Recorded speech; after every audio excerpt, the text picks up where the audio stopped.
살인범을 30년 만에 찾았다. 딸의 마지막 선택은 아버지, 드디어 말씀드릴 수 있게 되었네요. 30년 전 그날의 진실을요. 그때 저는 너무 어렸고 세상은 제 목소리에 귀 기울여주지 않았죠. 하지만 이제는 아닙니다. 저는 이제 더 이상 과거에 묶인 어린아이가 아니니까요. 이 환갑이 다 된 딸이 당신의 억울한 죽음 뒤에 숨겨진 추악한 진실을 기어이 파헤쳐냈습니다. 그리고 그 진실의 중심에는 당신의 가장 친한 친구라 믿었던 사람이 서 있었습니다. 그는 30년간 가면을 쓴 채 부와 명예를 쌓아 올렸죠. 과연 저는 그를 심판해야 했을까요? 아니면 다른 길을 선택해야 했을까요? 이 이야기는 30년 전 평범한 한 가장의 비극적인 죽음에서 시작됩니다. 그리고 그 죽음이 묻히기를 원했던 한 남자의 탐욕, 그리고 모든 것을 밝혀내야만 했던 한 딸의 간절한 복수심에 대한 이야기입니다. 하지만 저는 그 복수심의 끝에서 저 자신조차 예상치 못했던 인생의 마지막 자유를 마주하게 됩니다. 대체 30년 전 그날 제 아버지에게 무슨 일이 있었던 걸까요? 그리고 저는 아버지의 원수를 어떻게 마주했을까요? 복수 대신 용서, 증오 대신 평화를 선택한 한 여인의 놀라운 역전극. 그 모든 해답은 오직 이 이야기의 마지막 챕터에 숨겨져 있습니다. 지금부터 저의 30년 인생을 뒤흔든 진실을 향한 여정을 함께 해주십시오. 아버지, 이제야 당신의 이름을 온전히 부를 수 있게 되었네요. 제 이름은 박정숙, 올해 환갑을 맞은 평범한 여자입니다. 하지만 제 삶은 단 하루도 평범한 적이 없었습니다. 30년 전 그날 당신이 떠나고 난 뒤 제 세상은 산산조각 났으니까요. 1994년 28살의 저는 세상이 참 밝고 아름다운 곳이라 믿었습니다. 막 결혼한 지 1년 뱃속에는 소중한 새 생명이 자라고 있었죠. 아버지는 저를 보며 늘 환하게 웃으셨습니다.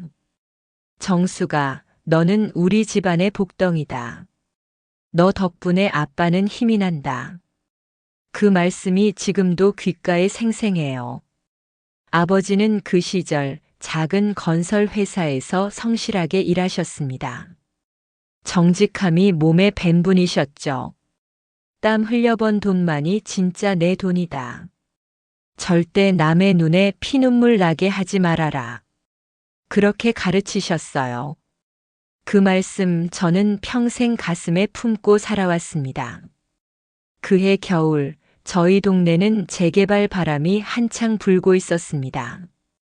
서울 변두리였지만 곧 새 아파트 단지가 들어설 거라는 기대감에 동네 사람들은 온통 들떠 있었죠. 아버지는 그 재개발 조합의 총무를 맡고 계셨습니다. 주민들의 이익을 위해 밤낮 없이 뛰어다니셨어요. 그런데 그 빛나는 기대감 뒤에는 음습한 그림자가 드리워져 있었습니다.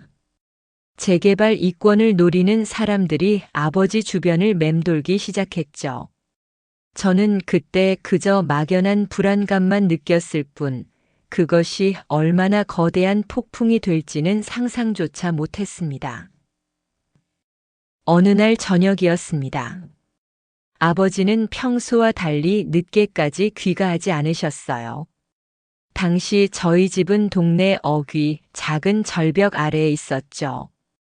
공사장 바로 옆이라 늘 먼지가 많았지만 아버지는 그곳이 내 삶의 터전이라며 자랑스러워 하셨습니다. 밤 10시가 넘어도 아버지가 오지 않자 어머니는 안절부절 못 하셨죠. 여보, 이 시간에 대체 어디로 가신 거야? 불안한 목소리로 중얼거리시던 어머니의 얼굴이 아직도 눈에 선합니다. 그날 밤 11시 마을 사람들이 웅성거리는 소리가 들렸습니다.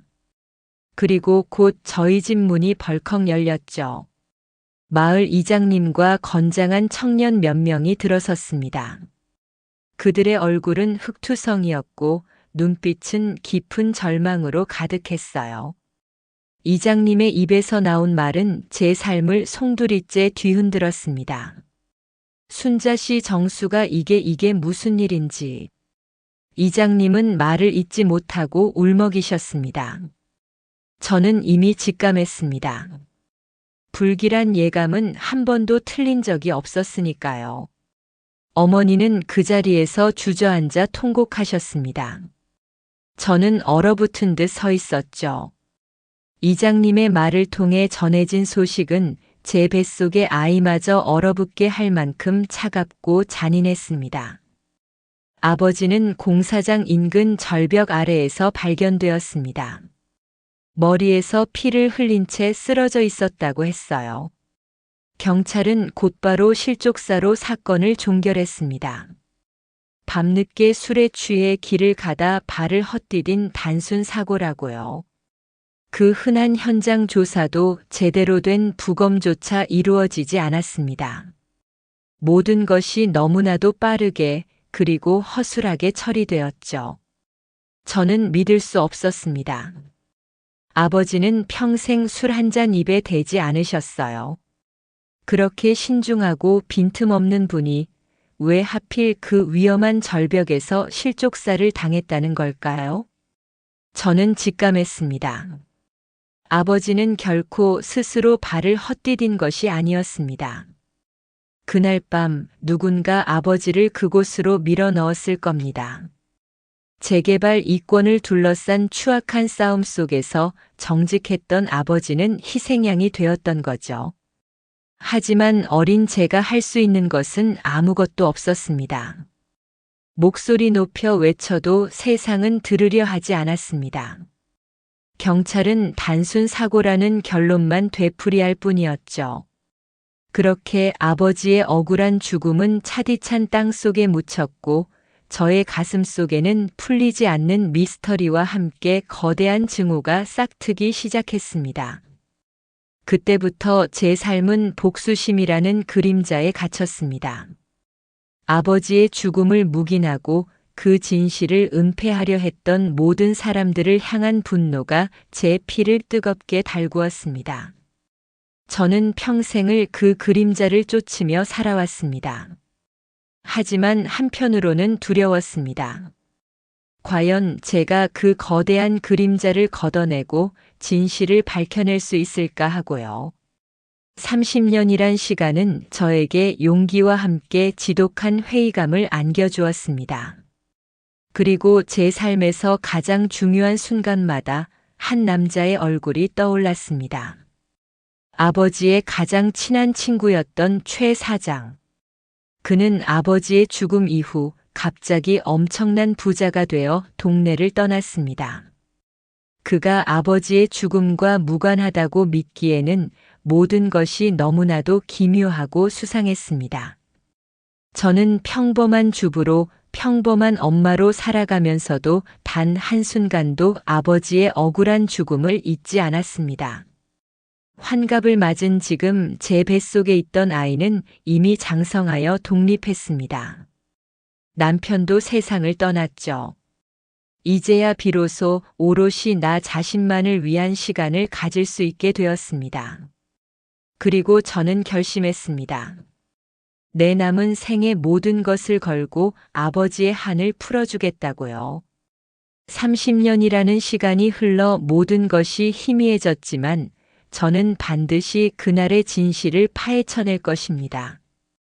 이것이 저의 마지막 임무이자 삶의 마지막 이유였습니다. 복수를 향한 저의 첫걸음은 거창한 계획이 아니었습니다. 그저 30년이라는 먼지 쌓인 시간을 되짚어보는 것, 그것부터 시작해야 했죠. 환갑 생일이 지난 다음 날, 저는 비가 내리는 창밖을 보며 다락방으로 향했습니다.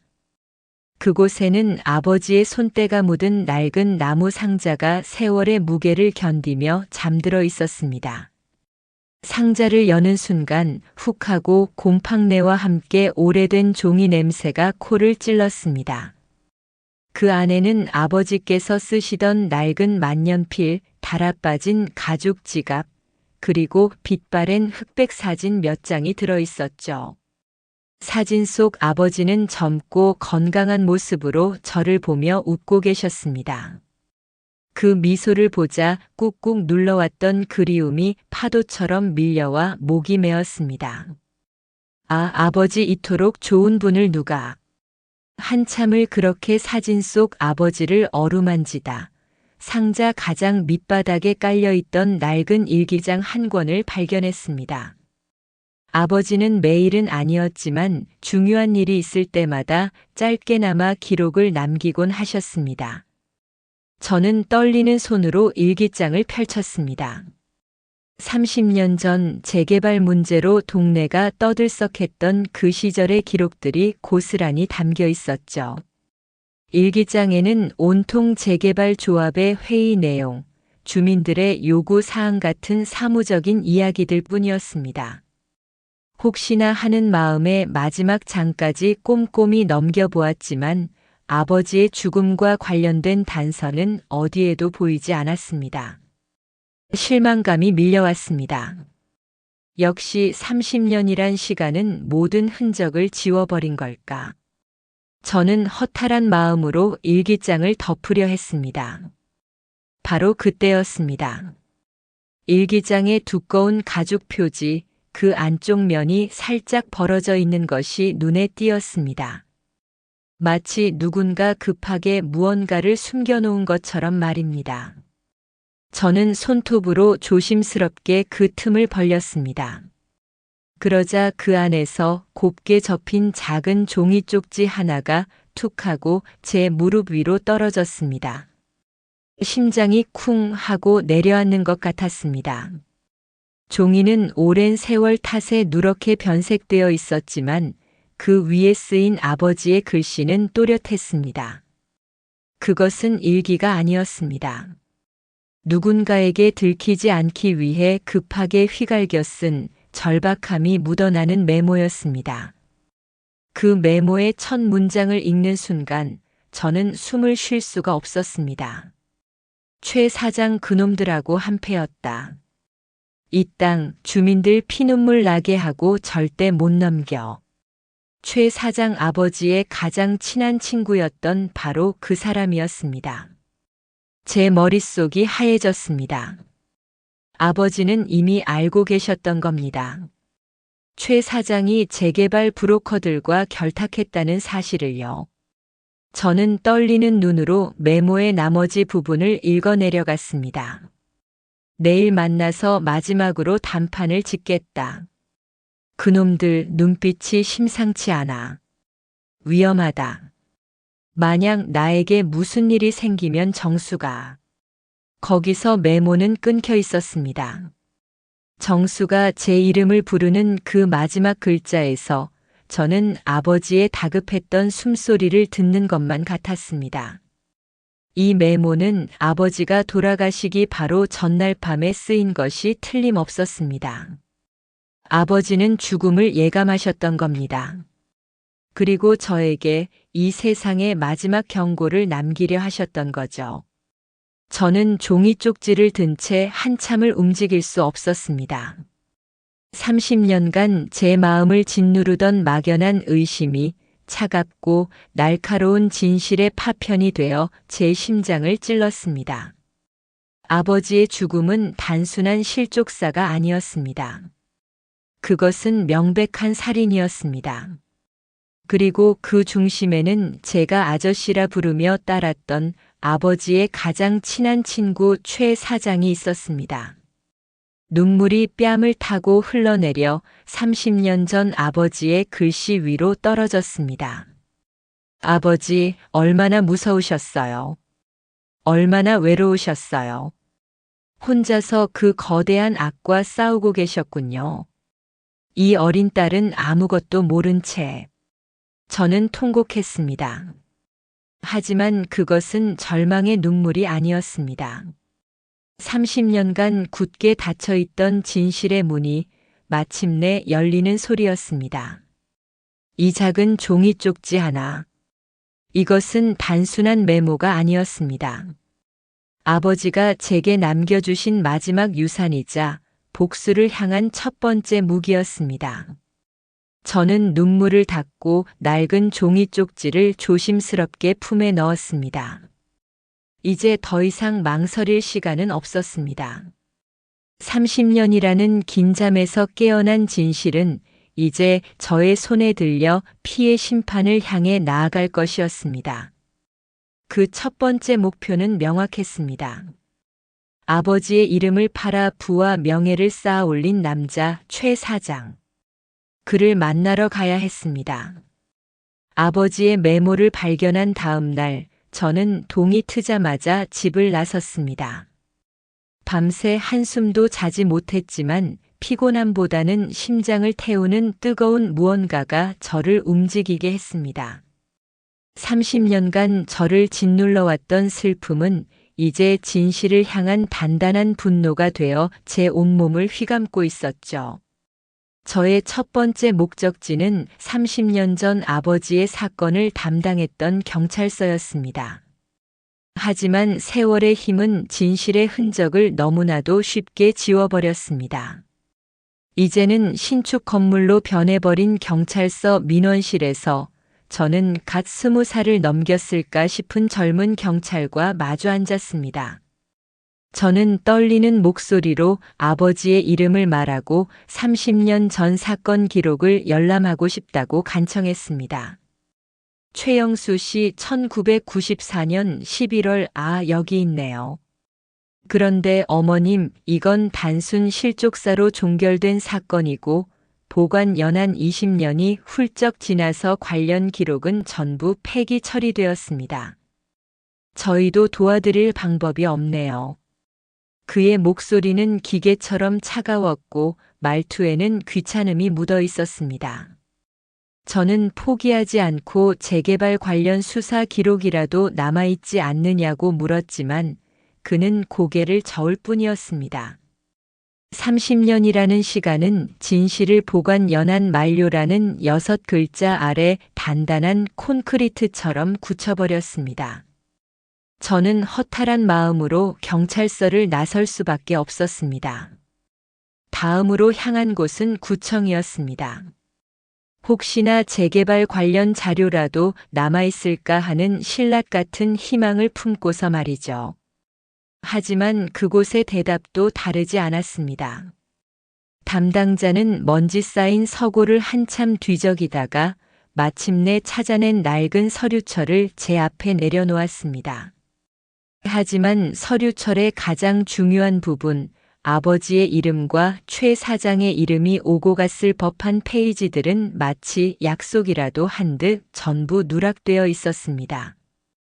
우연이라고 하기에는 너무나도 기묘한 일이었습니다.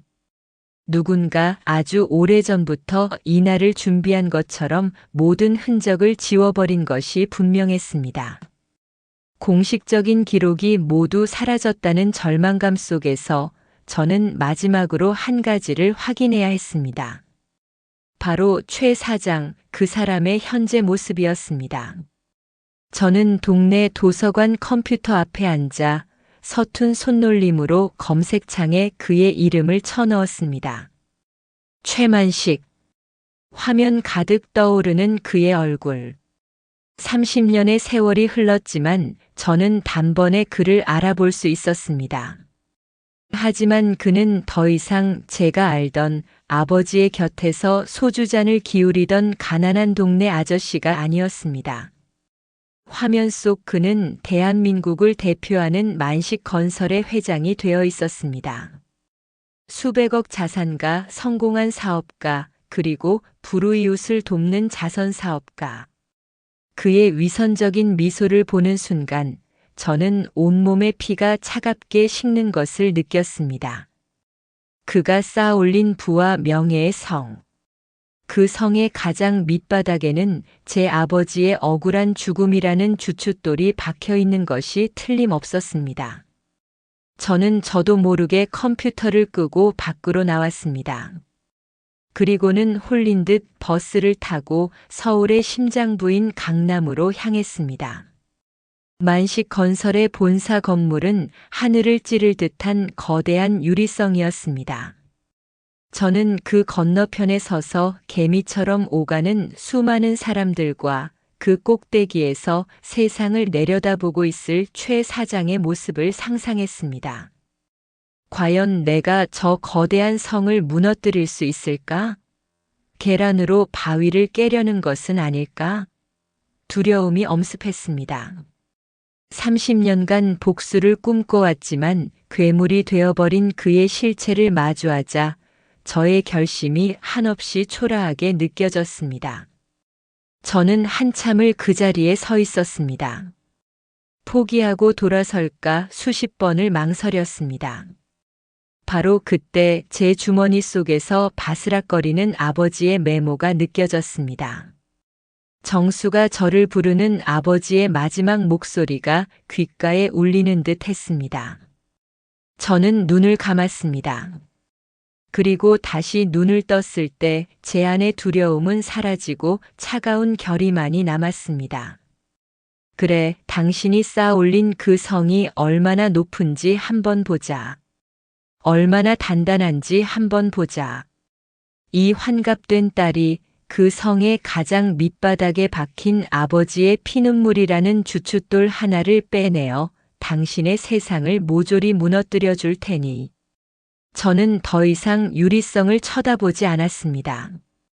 공식적인 기록은 사라졌지만 아직 살아있는 증인이 남아 있었습니다. 30년 전 그날의 진실을, 최 사장의 거짓 알리바이를 증언해 주었던 유일한 한 사람. 저는 그를 찾아내야 했습니다. 그가 바로 이 거대한 성을 무너뜨릴 첫 번째 균열이 될 것이었습니다. 30년 전 그날 최 사장의 거짓 알리바이를 증언해 주었던 유일한 목격자, 아버지의 오랜 이웃이었던 박노인. 저는 수소문 끝에 그가 경기도 외곽의 한 요양병원에 있다는 사실을 알아냈습니다. 희망인지 절망인지 모를 마음을 안고 저는 그를 만나기 위해 먼 길을 떠났습니다. 요양병원은 비에 젖어 스산한 기운마저 감돌았습니다. 소독약 냄새와 노인들의 깊은 한숨소리가 복도를 가득 채우고 있었죠. 면회실에서 만난 박 노인의 모습은 제 기억 속의 정정했던 모습과는 너무나도 달랐습니다. 시간은 그의 얼굴에 깊은 골을 파놓았고 그의 눈빛은 초점 없이 허공을 헤매고 있었습니다. 그는 치매를 앓고 있었습니다. 가슴이 철렁 내려앉았습니다. 마지막 희망의 끈마저 이렇게 끊어지는 것일까? 저는 애써 미소를 지으며 그의 휠체어 앞에 무릎을 꿇고 앉았습니다. 어르신, 저 모르시겠어요? 30년 전에 바로 아랫집 살던 최영수 씨 딸 박정숙이에요. 박 노인은 저를 알아보지 못했습니다. 그는 그저 아이처럼 고개를 갸웃거리며 제 아버지의 이름을 나직이 의존일 뿐이었습니다. 영수. 영수가 왜 막걸리 마시러 갔나? 우리 영수 막걸리 참 좋아했는데. 아버지는 술을 입에도 대지 않으셨습니다. 그의 기억은 이미 30년이라는 세월 속에 뒤엉켜 부서져 내리고 있었습니다. 절망감이 목끝까지 차올랐지만 저는 포기할 수 없었습니다. 저는 아버지와 최 사장 그리고 그의 이름을 번갈아 언급하며 기억의 파편이라도 붙잡아 보려 애썼습니다. 하지만 그는 그저 멍하니 창밖을 바라볼 뿐이었습니다. 그렇게 1시간이 흘렀을까? 제가 거의 모든 것을 포기하고 자리에서 일어나려던 순간이었습니다. 저는 마지막으로 아버지의 메모에 적혀 있던 그 이름을 꺼내 들었습니다. 어르신, 혹시 최 사장 최만식 씨 기억나세요? 아버지랑 제일 친하셨잖아요. 그 이름을 듣는 순간 박 노인의 텅 비어있던 눈동자가 아주 잠깐 하지만 분명하게 초점을 찾았습니다. 그의 몸이 경련하듯 움찔 떨렸고 입술이 파르르 떨리기 시작했습니다. 그는 공포에 질린 아이처럼 주변을 두리번거리더니 제 팔을 다급하게 붙잡았습니다. 쉬쉬, 그 이름 말하면 안 돼, 말하면 죽어. 저는 숨을 멈췄습니다. 그의 부서진 기억 깊숙한 곳에 최 사장이라는 이름은 30년간 지워지지 않은 공포로 남아 있었던 겁니다. 저는 그의 손을 마주 잡고 애원하듯 속삭였습니다. 괜찮아요, 어르신. 이제 무서워하지 않으셔도 돼요. 그날 30년 전 그날 밤 최 사장이 아버지한테 무슨 짓을 한 거예요? 제발 제발 말씀해 주세요. 제 간절함이 닿았던 걸까요? 박 노인의 눈에서 뜨거운 눈물이 흘러내렸습니다. 그는 아주 잠깐 과거의 그날로 돌아간 듯 했습니다. 그의 입에서 마침내 제가 기다려온 한마디가 터져나왔습니다. 최 사장이 그날 영수를 절벽에서. 하지만 거기까지였습니다. 그는 말을 잇지 못하고 다시 혼란스러운 눈빛으로 돌아와 횡설수설하기 시작했습니다. 하지만 그것만으로도 충분했습니다. 제 직감이 맞았습니다. 아버지는 살해당한 것이었고 범인은 최 사장이었습니다. 이제 증거만 찾으면 되었습니다. 박 노인은 불안한 듯 자신의 침대 머리맡에 놓인 낡은 사진첩을 계속해서 가리켰습니다. 저는 직감적으로 그 사진첩을 집어들었습니다. 그 안에는 아버지와 박 노인, 그리고 젊은 시절에 최 사장이 어깨동무를 하고 찍은 빛바랜 사진들이 가득했습니다. 박 노인은 그중 한 사진을 유독 떨리는 손가락으로 계속 문지르고 있었습니다. 세 남자가 환하게 웃고 있는 사진이었습니다. 저는 혹시나 하는 마음에 사진을 조심스럽게 꺼내 보았습니다. 사진 뒷면은 누렇게 변색되어 있었습니다. 그런데 사진을 끼워두었던 비닐 안쪽 그 깊숙한 곳에 무언가 딱딱한 것이 만져졌습니다. 저는 떨리는 손으로 비닐을 뜯어냈습니다. 그 안에는 곱게 접힌 낡은 서류 한 장이 숨겨져 있었습니다. 그것은 30년 전 재개발 조합의 비리가 상세히 적힌 문건의 사본이었습니다. 그리고 그 문서 가장 마지막 장에는 최 사장의 인감과 함께 이 모든 사실을 함구하는 대가로 최영수의 지분을 모두 양도받는다는 추악한 거래 내용이 선명하게 적혀 있었습니다. 아버지의 죽음 직후 최 사장이 박 노인을 협박하여 받아낸 각서였던 것입니다. 저는 서류를 든 채 온몸을 부들부들 떨었습니다. 이것은 단순한 종이 한 장이 아니었습니다. 30년간 침묵을 강요당했던 한 남자의 공포이자 제 아버지의 목숨값이었습니다. 그리고 마침내 제 손에 들어온 저 거대한 유리성을 무너뜨릴 수 있는 단 하나의 검이었습니다. 저는 박 노인의 주름진 손을 꼭 잡았습니다. 어르신, 고맙습니다. 정말 고맙습니다. 이제 제가 모든 것을 제자리로 돌려놓겠습니다. 요양병원을 나서는 저의 발걸음은 더 이상 무겁지 않았습니다. 비는 그쳐 있었고 구름 사이로 희미한 햇살이 비치고 있었습니다. 저는 품속의 서류를 다시 한번 굳게 움켜쥐었습니다. 아버지, 보고 계시죠? 이제 당신의 딸이 30년 만에 당신의 억울함을 세상에 외치러 갑니다. 저는 그날 밤 잠을 이룰 수 없었습니다. 작은 스탠드 불빛 아래 저는 서류를 펼쳐놓고 밤새도록 곱씹고 또 곱씹었습니다. 서류에는 30년 전 그 시절 최 사장과 재개발 브로커들이 짜고 벌인 추악한 비리들이 상세하게 적혀 있었습니다. 그들은 주민들을 속여 헐값에 땅을 사들이고 자신들의 이익을 위해 개발 계획을 조작하려 했습니다. 아버지는 그들의 계획의 가장 큰 걸림돌이었습니다. 정직했던 아버지는 그들의 부당한 요구를 거절했고 주민들을 선동하여 진실을 밝히겠다고 맞섰던 거죠. 그리고 그 서류의 마지막 부분. 거기에는 최 사장이 아버지에게 이 사실을 발설하면 당신 가족 모두가 위험해질 것이라고 협박했다는 내용이 담겨 있었습니다. 아버지는 가족의 안전을 위해 잠시 망설였지만 결국 정의를 위해 비리를 폭로하기로 결심하셨습니다.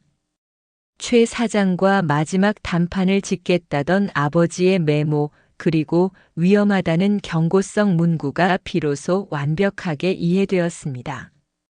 아버지는 마지막까지 진실을 밝히려다 희생되신 거였습니다. 저는 서류를 읽어 내려가면서 그날 밤의 상황을 머릿속으로 생생하게 그려보았습니다. 아버지는 분명 최 사장과 절벽 근처 공사장에서 마지막 단판을 지었을 겁니다. 아버지가 비리 문건을 들이밀며 진실을 밝히겠다고 했을 때 최 사장은 분명 극심한 공포에 사로잡혔을 겁니다. 모든 것이 들통나면 자신이 쌓아 올리려던 꿈이 한순간에 무너질 테니까요. 겁에 질린 최 사장이 아버지를 말렸을 겁니다. 하지만 아버지는 굽히지 않았겠죠. 결국 최 사장은 이성을 잃고 아버지를 절벽 아래로 밀어버린 겁니다. 실족사라는 잔인한 포장지 아래 30년간 숨겨졌던 살인의 진실이 저에게 모습을 드러내는 순간이었습니다. 하지만 최 사장의 악행은 거기서 끝나지 않았습니다. 그는 아버지의 죽음 이후 박 노인을 협박하여 거짓 알리바이를 증언하게 했습니다.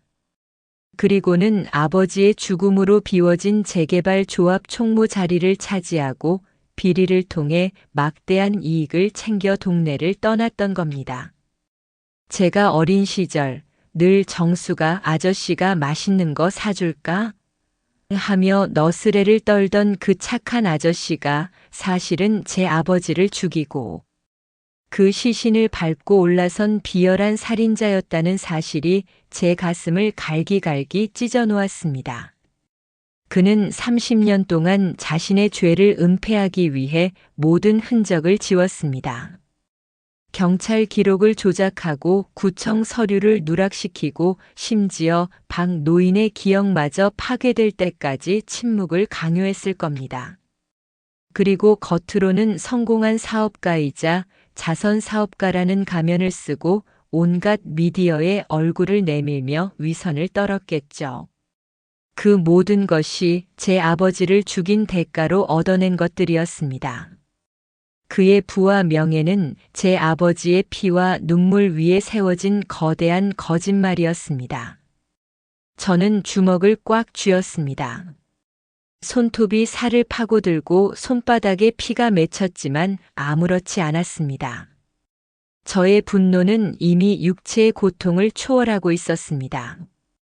30년간 억눌렸던 슬픔과 의문들이 이제는 활활 타오르는 복수심으로 변하여 제 온몸을 집어삼킬 듯 했습니다. 어린 시절 저는 저 아저씨는 왜 저렇게 잘 살까? 우리 아버지를 죽인 사람이 따로 있는데 하며 최 사장의 성공을 그저 부러워하기만 했습니다. 세상에는 정의가 없다고 자조하며 스스로를 위로했죠. 하지만 이제는 아닙니다. 세상에 정의가 침묵하고 있다면 제가 직접 정의의 칼날을 들고 나서야 했습니다. 저는 더 이상 주저하지 않을 것입니다. 아버지는 당신의 딸이 얼마나 강한지, 당신의 딸이 당신의 죽음 앞에서 어떤 선택을 할지 보게 될 것입니다. 그는 30년간 감춰온 진실을 마침내 마주하게 될 것입니다. 저는 밤새도록 서류를 분석하고 최 사장의 현재 거취와 일정을 꼼꼼하게 파악했습니다. 그의 거대한 유리성, 그 꼭대기에 올라 그를 마주할 준비를 했습니다. 최 사장, 당신이 쌓아 올린 모든 것은 결국 무너질 것입니다. 당신이 30년간 밟고 서 있던 제 아버지의 억울한 피 위에 세워진 탑은 제 손에 의해 반드시 허물어질 것입니다. 그 모든 것을 되돌려줄 시간이 이제 눈앞으로 다가왔습니다. 제가 만식건설의 회장실 문 앞에 섰을 때 제 손은 미세하게 떨리고 있었습니다. 30년이라는 세월이 흘렀지만 제 심장 속의 분노는 여전히 뜨거웠습니다. 하지만 저는 감정에 휩쓸리지 않으려 애썼습니다. 아버지의 명예를 걸고 이 모든 것을 끝내야 했으니까요. 비서에게 박 노인의 따님이라고 신분을 밝히자 최 사장은 의아한 표정으로 저를 들여보내 주었습니다. 회장실은 거대했습니다. 통유리창 너머로 서울 시내가 한눈에 내려다 보이는 마치 제왕의 자리 같았습니다. 그곳에서 저를 마주한 최 사장은 30년 전에 왜소했던 모습은 온데간데 없고 백발이 성성한 노회한 사업가의 얼굴을 하고 있었습니다. 그는 저를 알아보지 못하는 듯 했습니다. 그럴 수밖에 없겠죠. 자신의 죄악 위에 쌓아 올린 성공 앞에서 옛 동네의 가난한 소녀 따위는 기억의 저편으로 사라졌을 테니까요. 박 노인 따님이라고 누군지 기억이 잘 어쩐 일로 여기까지 찾아왔나? 저는 그의 기억을 되살려줄 필요가 있었습니다.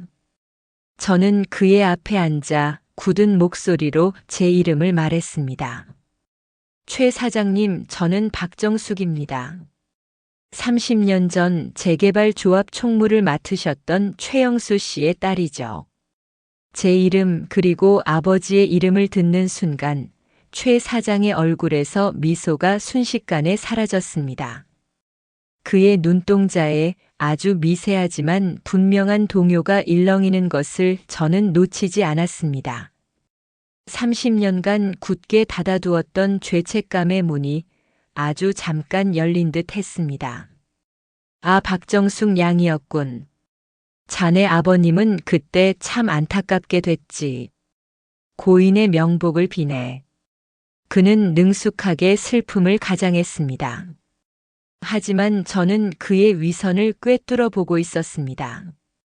저는 가방에서 박 노인에게서 받은 서류를 천천히 꺼냈습니다. 그리고 그의 눈앞에 펼쳐 보였습니다. 최 사장님, 제 아버지의 죽음은 단순한 실족사가 아니었습니다. 그리고 당신은 그날 밤 아버지를 절벽에서 밀어버렸죠. 그리고는 이 서류를 빌미로 박 노인을 협박해서 거짓 증언을 시키고 아버지의 지분까지 가로챘습니다. 맞죠? 서류를 확인한 최 사장의 얼굴은 순식간에 하얗게 질렸습니다. 그의 눈동자는 공포에 질려 흔들렸고 입술은 파르르 떨렸습니다. 30년간 단단히 쌓아 올린 그의 가면이 제 앞에서 산산조각 나는 순간이었습니다.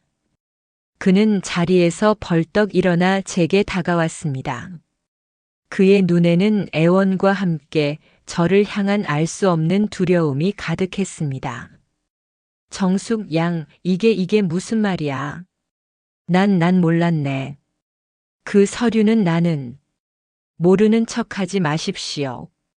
당신은 아버지를 죽였고 30년간 그 사실을 은폐했습니다. 이 모든 증거가 당신의 죄를 명백히 증명하고 있습니다. 이제 더 이상 도망칠 곳은 없습니다, 최 사장님. 저는 단호하게 말했습니다. 최 사장은 제 다리에 매달려 무릎을 꿇었습니다. 그의 얼굴에는 눈물이 범벅이 되었고 쉰 목소리로 저에게 애원하기 시작했습니다. 정숙 양, 미안하네, 정말 미안해. 그때는 너무 어렸고 겁이 났어. 그 브로커 놈들이 나를 협박했어.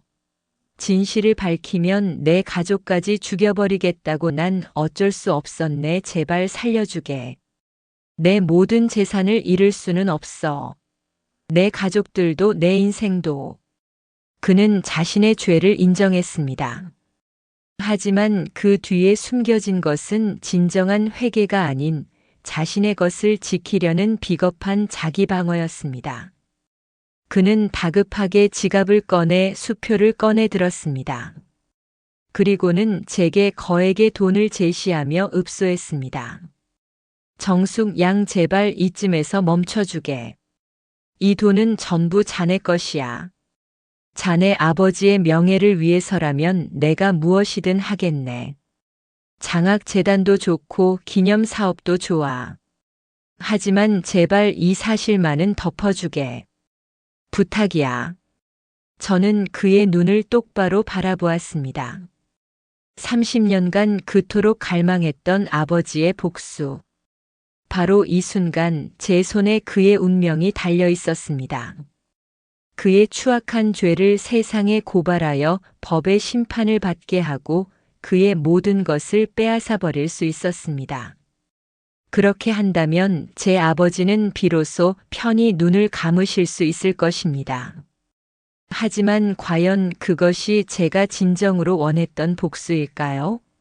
그의 비굴한 눈물과 그가 내민 돈 뭉치 앞에서 저는 깊은 고민에 빠졌습니다. 저는 복수라는 달콤한 유혹 앞에서 제 삶의 가장 중요한 질문과 마주했습니다. 30년간 저를 지배했던 복수심. 그것을 실현하는 순간 저는 아버지의 한을 풀 수 있을 것이고 저를 올감했던 증오의 사슬에서 벗어날 수 있을 것이라고 믿었습니다. 하지만 그의 비굴한 눈물과 그가 내민 돈 뭉치 앞에서 제 마음속 깊은 곳에서 또 다른 목소리가 들려왔습니다. 이것이 아버지가 진정으로 원했던 길일까? 아버지는 저에게 남의 눈에 피눈물 나게 하지 말아라고 가르치셨습니다.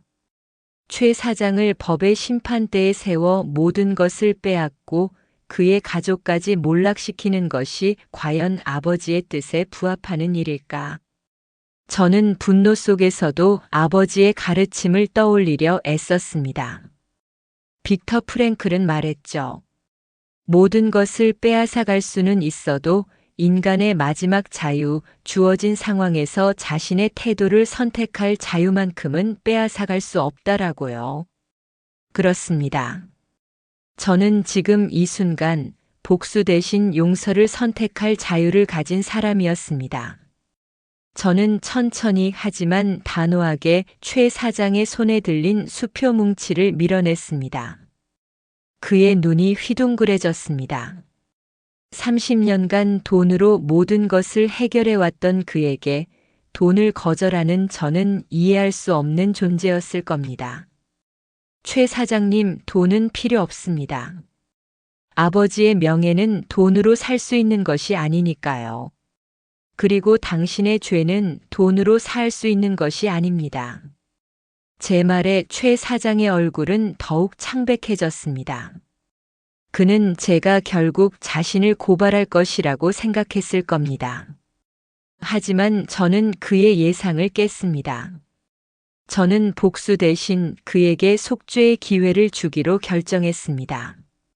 당신의 죄를 사해줄 수는 없습니다. 하지만 당신이 진정으로 속죄할 기회는 드리겠습니다. 아버지의 이름으로 장학재단을 설립하십시오. 당신이 비리로 쌓아 올린 재산의 절반 이상을 사회에 환원하고 아버지의 뜻을 기리는 일에 쓰십시오. 그것만이 당신이 지난 30년간 저지른 죄를 조금이나마 씻을 수 있는 유일한 길입니다. 최 사장은 믿을 수 없다는 표정으로 저를 바라보았습니다. 그는 한동안 아무 말도 하지 못했습니다. 그의 머릿속에서는 아마 자신의 모든 것을 빼앗길 복수극과 재산을 절반이나 내놓아야 하는 속죄의 길이 저울질되고 있었을 겁니다.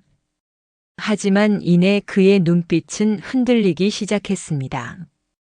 그의 30년 죄책감에 대한 유일한 속죄의 기회라는 것을 그도 본능적으로 깨달았을 것입니다. 정숙 양자네 자네 정말 그렇게 하겠다는 건가? 저는 아버지의 딸입니다. 아버지의 가르침대로 피의 복수 대신 더 큰 선으로 아버지의 명예를 회복하는 길을 선택하겠습니다. 선택은 당신의 몫입니다. 지금 당신이 나의 제안을 받아들이지 않는다면 저는 이 서류를 들고 곧바로 경찰서로 갈 것입니다. 당신이 쌓아 올린 모든 것은 한순간에 무너질 것이고 당신의 가족마저 비참한 파멸을 맞게 될 것입니다. 제 단호한 말에 최 사장은 마침내 고개를 숙였습니다. 그의 어깨는 푹 꺾였고 그는 마치 거대한 짐을 내려놓는 사람처럼 깊은 한숨을 내쉬었습니다. 그는 저의 제안을 받아들였습니다. 그의 목숨과 재산을 지키기 위한 비겁한 선택이었을 수도 있습니다. 하지만 저는 그에게 속죄할 기회를 주었고 그는 그 기회를 잡은 것입니다. 이것이 제가 선택한 정의였습니다. 단순한 응징을 넘어선 더 큰 의미의 정의였습니다. 저는 회장실을 나왔습니다. 엘리베이터에 오르자 제 온몸의 힘이 스르르 풀리는 것을 느꼈습니다. 30년간 저를 짓눌렀던 거대한 바위가 비로소 제 어깨에서 내려앉은 기분이었습니다. 창밖으로 보이는 최 사장의 유리성은 여전히 높고 견고해 보였지만 더 이상 저에게 두려움의 대상이 아니었습니다. 저는 복수라는 감정의 노예가 되지 않고 저 스스로의 의지로 가장 어려운 선택을 해냈습니다. 어쩌면 사람들은 저의 선택을 이해하지 못할 수도 있습니다. 왜 저 악마 같은 자를 용서했느냐고 비난할 수도 있겠죠. 하지만 저는 후회하지 않았습니다. 아버지의 죽음을 묵인하지 않으면서도 증오의 사슬을 끊어내는 것. 그것이 제가 인생 2회차를 살아가면서 얻어낸 가장 소중한 가치였습니다. 이제 저는 아버지의 명예를 회복하고 제 남은 생을 진정한 평화 속에서 살 수 있을 것이었습니다. 복수 너머의 평화, 그것이 저를 기다리고 있었습니다. 최 사장과의 담판 이후 제 삶에는 놀라운 변화가 찾아왔습니다. 30년간 저를 짓눌렀던 복수심이라는 무거운 갑옷을 벗어 던지자 세상이 다르게 보이기 시작했습니다. 아침에 눈을 뜰 때마다 느껴지던 가슴의 통증이 사라졌고 밤이 되면 더 이상 악몽에 시달리지 않았습니다. 저는 비로소 제 삶의 진정한 주인이 된 기분이었습니다. 최 사장은 약속을 지켰습니다. 한 달 후 언론에는 만식건설 최만식 회장, 사재 500억 원 출연하여 최영수 장학재단 설립이라는 기사가 대서특필되었습니다. 기사에는 최 회장이 오랜 친구였던 고 최영수 씨의 정직하고 이웃을 사랑했던 숭고한 뜻을 기리기 위해 재단을 설립하게 되었다는 인터뷰 내용이 실렸죠. 사람들은 그의 통 큰 기부에 찬사를 보냈습니다. 물론 그 이면에 숨겨진 진실을 아는 사람은 저와 그리고 하늘에 계신 아버지뿐이었습니다.